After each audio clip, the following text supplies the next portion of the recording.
Good morning to all BCom first year students. BCom प्रथम वर्षाच्या सर्व विद्यार्थ्यांचे या व्हिडिओ लेक्चरमध्ये स्वागत आहे.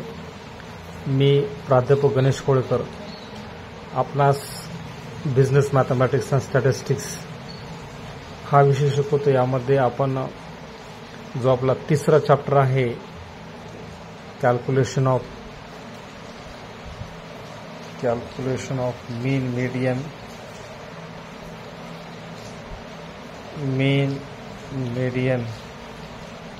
अँड मोड हा आपला न्यूमेरिकल चॅप्टर आहे. या अनुषंगाने आपणास परीक्षेमध्ये क्वेश्चन्स येऊ शकतात. विशेषतः जो पहिला प्रश्न आहे कंपल्सरीमध्ये तो येऊ शकतो. यामध्ये आपण या व्हिडिओ लेक्चरमध्ये सर्वप्रथम मीन कशा प्रकारे काढले जातात हे शिकवणार आहोत. याला मराठीमध्ये माध्य असे म्हणतात.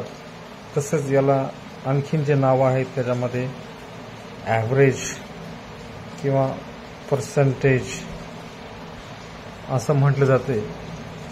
याचा mean is denoted as a small alphabet A किंवा एक्स बार असं देखील म्हणतात मीनला.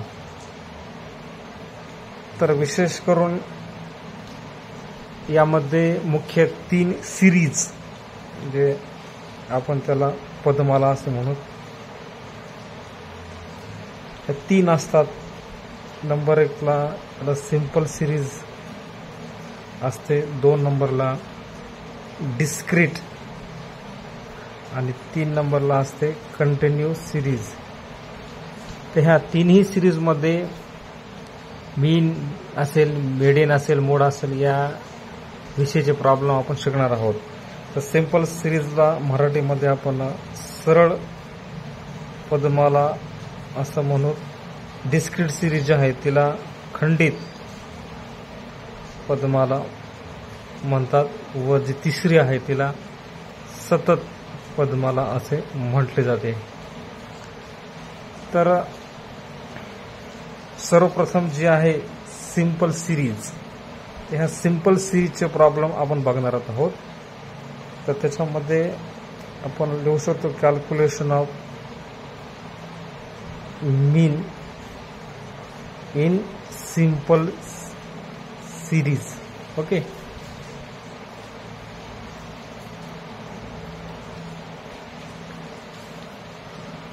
सिंपल सिरीज मध्ये म्हणजे एक सिंपल सिरीज असते. तसं उदाहरणार्थ आपण बघू तसं की आपण मीन म्हणजे ॲव्हरेज म्हटलेलं आहे. हे बघा, मीन म्हणजे माध्य मराठीमध्ये त्याला ॲव्हरेज किंवा पर्सेंटेज देखील असे म्हटले जाते. त्याला जसं आपण स्मॉल लेटर ए ना त्याला डिनोट केले जाते किंवा एक्स बारने त्याला डिनोट केले जाते. त्याचे प्रॉब्लेम आपण पाहणार आहोत. की उदाहरणार्थ समजा ही तुम्हाला सिरीज आहे, त्याला आपण मार्क्स असं म्हणत किंवा एक्स नाव देऊ त्याला. हे तुमचे वेगवेगळे विषय आहेत तिथं. जसं या ठिकाणी आपण म्हणू की सब्जेक्ट्स आहेत. सब्जेक्ट्समध्ये तुमचं असेल इंग्लिश, अकाउंट असेल, त्यानंतर SP, OC, इकॉनॉमिक्स आणि जे काही असेल आयदर हिंदी और इंग्लिश. तर ह्या अशा एकूण 6 विषयामध्ये तुम्हाला मार्क्स जे पडले हे एक्स आपण वरती लिहू. तर उदाहरणार्थ तसं तर इंग्लिशमध्ये तुम्हाला पडे 60 मार्क्स. ओके, अकाउंटमध्ये 80, सेक्रेटरी प्रॅक्टिसमध्ये 70, OC जे काय organisation of commerce and management हा विषयामध्ये याच्यामध्ये जसं तुम्हाला 85, इकॉनॉमिक्समध्ये 75 आणि मराठी किंवा हिंदी जे असेल त्या विषयामध्ये उदाहरण जसं 80 मार्क्स पडले. ओके, तर याचं आपल्याला आता मीन काढायचं म्हणजेच पर्सेंटेज काढायचं. हे कट आहे, हे वरती गेलेलं आहे. तर हे समेशन ऑफ एक्स. ओके, हे सम म्हणजे याला आपण सम म्हणू. जसं याला एक्सेलमध्ये संबंध आणि आपण टोटल बेरीज एकूण त्याची याची जर एकूण टोटल केली तर असं 5 आणि 5 10 त्याच्यात चला 1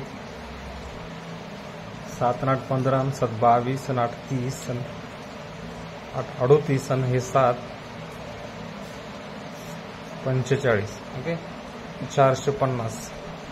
तर सिंपल सिरीजमध्ये आपण आता हे मीन काढत आहोत म्हणजेच पर्सेंटेजचा अर्थ आहे. तर त्याचा फॉर्म्युला आहे मीन ओके किंवा A is equal to summation X upon N okay.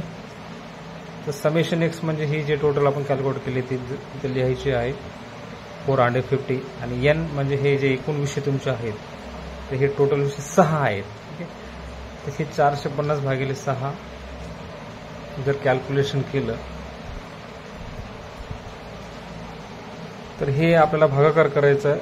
6 1 6 6 7 42 okay. 3 उरले 30 झाले 6 पंचे 30. तर हे 75 आपण म्हणतो 75%. तर हे जे आपलं 75 आहे हे आपलं आहे मीन यालाच आपण ॲव्हरेज म्हणतो ओके.